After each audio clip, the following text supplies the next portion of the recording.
You are taking a live look now at downtown Huntsville, where law enforcement is still working to clear the area after hundreds gathered for a protest after the killing of George Floyd in Minneapolis. That protest was peaceful for hours before police were forced to use smoke and tear gas to clear the area.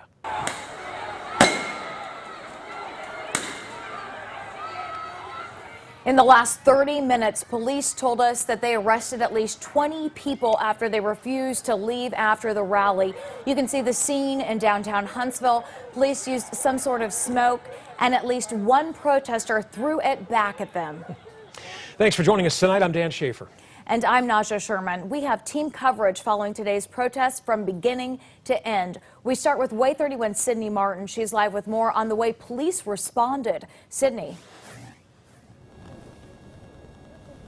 Naja, we're out here on Church Street tonight. This is the street that divides both sides of Big Spring Park. You can see state troopers here in the middle of the road, and their cars also lining the street here tonight, hours after the protest had ended.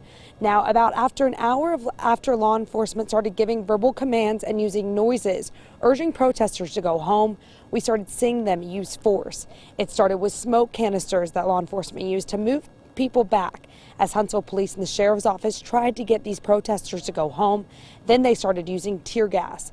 As state troopers moved in as backup, we saw them line the streets of downtown Huntsville and the square, helping push people back to get them to go home. We also know tonight that they used rubber bullets. Now, it's unclear how much longer law enforcement will stay out here, but you can see there is still a very heavy presence here in downtown Huntsville as we're still hearing shouts from protesters who they were trying to get to clear the area.